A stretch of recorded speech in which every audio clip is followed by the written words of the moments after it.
All right, guys, let's get right into it. We're going to look at the stock market technical analysis, go through the charts, look for profitable trade ideas for next week. As I go along, guys, if you find value, drop me a thumbs up. Check out my training course, link in the description below. And finally, join the private member group if you're interested in additional trade ideas. All right, so here's what I've got and how we kind of close the day out. So rallying today, obviously. But this channel is not about what happened today. I'm looking at what's going to happen in the future. We only make money if we accurately guess, what happens in the future in a stock. And so that's what we are attempting to do using the charts to be our guide. Triple Qs here. Let's go down to the hourly. We'll just kind of narrow it down. So we had some resistance right about there at 297.50, 298 we'll call it, somewhere right in there. You can see several reactions. One, gap down there. There's another reaction. There's another reaction. There's a little bit of a reaction, and then they just kind of continued to ramp right through that. So that was one. I was looking initially for kind of a pullback down to maybe this trend line here.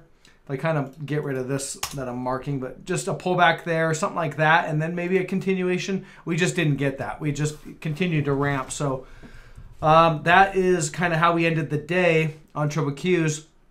A little bit of resistance there at 300, and there's a gap to fill as well. If I kind of clean this up, you'll see from back here, there's a little gap right there on the hourly chart. So, okay, maybe we get a little reaction there. If we don't, we just continue to ramp up. Then we're likely going to, this is likely just going to be kind of a spike high, and then we're going to probably roll down.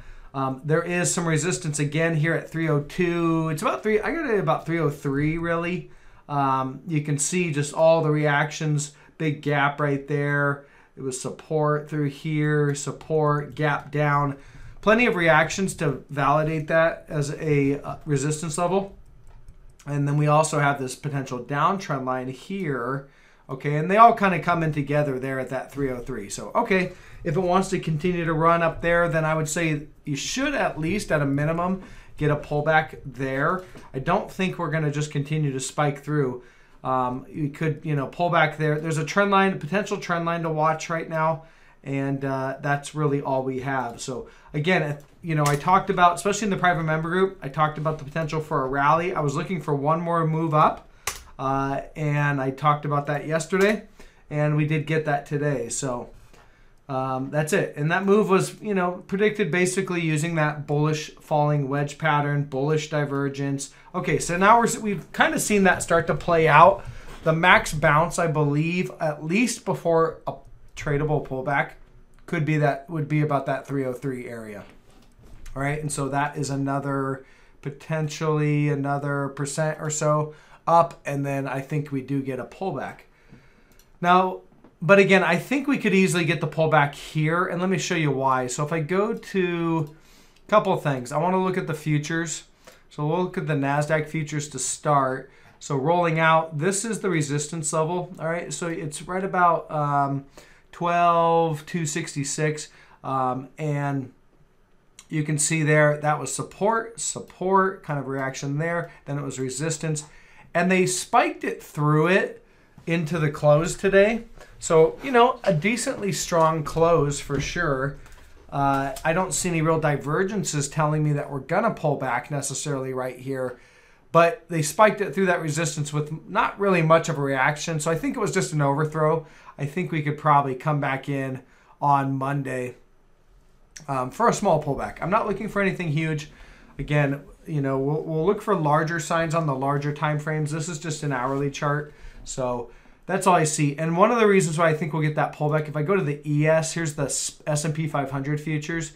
Okay, so while the NASDAQ futures kind of overshot its resistance, the S&P 500 was lagging a little bit, and it's now coming into that key area of resistance. You can see there's a reaction. There's one. A little bit of cluster there. And we're spiking basically directly into that resistance level. That's decent resistance for sure. They're at 4,060 on the ES. So again, I would expect a reaction. We don't have to get it. Again, nobody knows what's going to really happen, but the probability says there's going to be some sort of a pullback there. And then there's a potential uptrend line to watch. So maybe we pull back like that and then continue to spike higher. For now, the most I'm really looking for is a pullback, and then we'll probably kind of just get flat and see how the dust settles for right now. All right, so that's ES, and then if I go to the S&P 500, the SPY, again, closing basically right at resistance. See that? So look, see that big candle? Let me kind of see that big candle right there. Okay, that's a reaction. Then it held support. It held support. When it broke, it gapped down. Okay, that's another reaction around that key level. And we now have spiked directly into that level of resistance, which is about 404.80-ish. Pretty much where we're at, you know. So again, I would expect some sort of a pullback here. How far down? You know, it's a little hard to say. At least down to this 401-ish. Okay, that's kind of former reaction highs right through here. Okay, so a pullback down to that 401-ish, something like that, and then we'll see. You know, that the buyers will probably try to step in there. You know, a little bit of a pullback there is what I'd be expecting. So, all right, S&P 500, the ES, NASDAQ overshot a little bit, but I do think we're going to get some pullbacks here. Let's look at gold. That's obviously been hot on my radar. So far, so good. All right, now there are going to be pullbacks along the way. I think maybe we'll get one soon. Here's the gold futures. You can see here we've got some resistance, and it's really right there at about 1850, about 1853. You can see, and pretty much they sold gold off into the close and pretty much closed right at resistance. So in general, I think we could get a little bit of a pullback, maybe down to 1834, and then continue to rally. I'm still buying the dips. For me, it's buy the dip in gold, so I'm looking for a continued trend trade that should continue higher.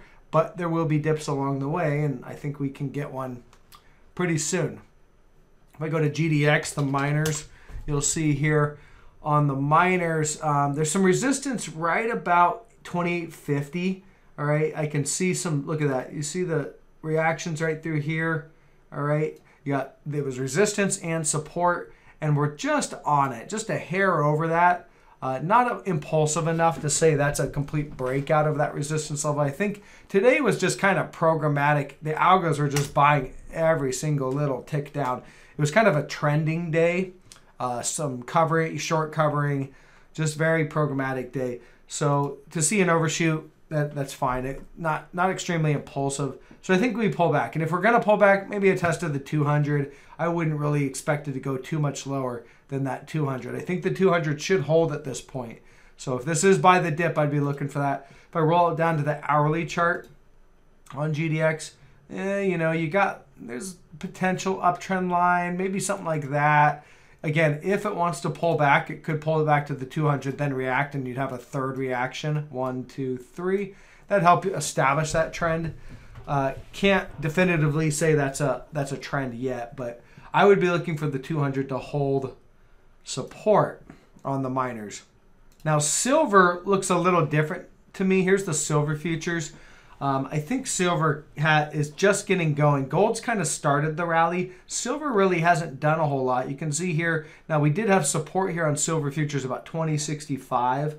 Plenty of reactions to validate that. You can see support through here, then resistance. Okay, so I think silver's just starting to get going.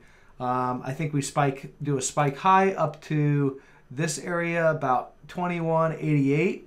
Probably get a reaction there. And I'm seeing like the silver miners like this one, PAAS, you know, just really had a nice breakout today. Well, it broke out the last few days, but just really starting to get going now out of this wedge. So downward, kind of broke out. Didn't go much for 2 days. And then today just ramping higher. So that looks good. Same with AG. This one had a really big spike low. This big spike down really looked like kind of like a capitalization move on earnings. And yeah, this still looks good. It's not my favorite. I like this PAAS better, but silver looks like it's just starting to get going. And sometimes silver can lag gold. All right, I'm going to go through some various stocks. We'll just look at a couple things. and then we'll wrap up. Guys, real quick, I'm going to do the live stream tomorrow morning. I am heading out of town tomorrow afternoon, and I'll be back on Tuesday. I know I've got a lot of trips out of town, just a couple of vacations that have been planned for a while. So I'll be back on Tuesday. Again, I will be posting in the private member group just updates on trades, anything I see, but I won't be able to get any videos out until Wednesday. Okay. So on JPM, spiking up, making a new high today. It is a divergent high. We're looking at a daily chart here. Another divergent high. So yeah, I mean, these divergent highs typically get sold into. So I don't think I think the upside's relatively limited, and I'd be looking for some more downside here.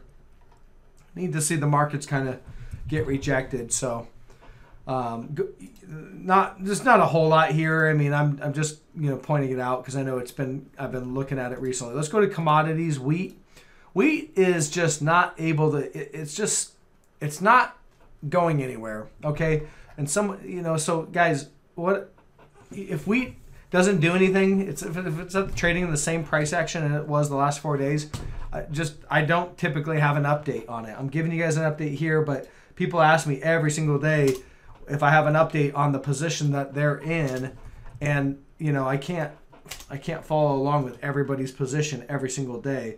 At the end of the day, if nothing's changed, nothing's changed. All right, and you can see here we've gone nowhere. So still hanging on to support, still have bullish divergence. Again, I think we rally. I just don't know when. Here's the 10-year Treasury yield. This is your interest rates, basically. We are, we're above the area of resistance that it had at 390. That was kind of your former area of, you had resistance, and then it was support through here, resistance there, support. We'll see, we'll see where this goes. I'll be looking for it to hold this 390 area. If I go down to the hourly chart, we do have some negative divergence, so you see that building there on the hourly. And so this high was kind of a spike high, kind of a divergent high, and I could see this coming in a little bit. If this starts dropping, you should see tech continue to rally. And yeah, that's all I really see on that one. Bigger picture though, I mean, if I roll out to like a weekly chart on this one, you always want to keep in mind the bigger picture. And this is going back to 1981. There's your downward, just big, long, secular downward trend. And that's been broken. That trend, you can see we're trading up above that. So, yeah, I mean, if we fall back into the trend line, then things could maybe get back to normal. But until then, rates are above. I don't expect rates to fall back down back into trend until we start seeing the market really coming in and the Fed starting to ease, and we're not seeing that. The Fed's still hiking. So I wouldn't be extremely bullish on tech, even though in the short term could rally a little bit more. Okay, semiconductors. This is AVGO. So this one has a nice chart pattern. The semis are kind of hanging in there. I mean, I think a lot of that has to do with Nvidia and some of the earnings, but this one, AVGO, you can see here, we've got a bearish rising wedge pattern right there. That bearish rising wedge pattern also came with negative divergence on the daily chart. So nice clean setup for a short. We broke trend, it just kind of hung in there for a few days, and then finally really did start to break down. And all we're really doing now is a back test. Okay, so that is a beautiful back test. There's limited upside as far as I can tell. It's really very objective to be shorting this on this back test for a move down. And what I would be looking for, obviously limited upside. We could rally up to the trend line, hit it a little bit, maybe a few days, but in general I think the upside's pretty limited, and I would put higher probability that we're going to at least minimum target fill the gap right here at 601.46. So from where we're at, that would be a drop of about 5% just to fill the gap. Probably get a little bounce there. But ultimately, I think that this is probably near the top for this thing. It's a new divergent high and a backtest of trendline resistance. to me, I think it's very objective to short this thing for for a trend lower. Okay, minimum target obviously gap fill, so I am short this one. I like it. Starbucks, okay, so Starbucks, you can see this key level. It's really right about 104.24. Resistance all through here. Okay, then it was support through there. Then we broke, and it's resistance now. So if I go down to the hourly, you can pretty much see the reactions that we've had right on that key level. And there we are. Now we're above it, just slightly. But again, that's, to me, looks like an overshoot. Usually when you have a level and everybody's watching it, you can overshoot it very often. Run a bunch of stops because everybody's got their stops set right on those key levels. So you run the stops and then it reverses. So that's all I see this as. I am short this one. Just took up the short as we started hitting that resistance level, and I'm looking for that to start to roll over. Maybe we run some stops for a few days, but looking for that to start to roll over. There's no negative divergence on the hourly chart, so yeah, we could maybe pull back and then pop and kind of put in a top. It might take a couple days. Okay, natural gas. This is UNG. We're coming into some resistance right here at about 1020. And then if I roll out, there's some better resistance right there at about 1103. If I go down to the hourly, this is just walking up this trend line right here, okay? And we do have negative divergence. It's not fully confirmed, but I think it's pretty close.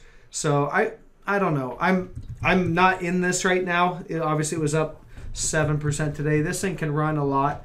It also can fall a lot. So we gained most of the bounce off the lows here, and especially in the private member group, how I was talking about how I was adding to the position, going long. So we got most of that, and at this point, I'm not that interested. I mean, from the lows to where it's at now, it's rallied up about 40% in just a matter of a couple, really about a week. So yeah, I think I'll just probably leave this one alone for now. Okay, that's all I got, guys. So if you're interested in learning this as a skill set, check out my stock market technical analysis course, link in the description below. And then also the private member group. If you want to join up, it's $5 a month. We're going through all the additional trade ideas, throwing out different charts and stuff there. So I will catch you guys tomorrow in the live stream. Take care.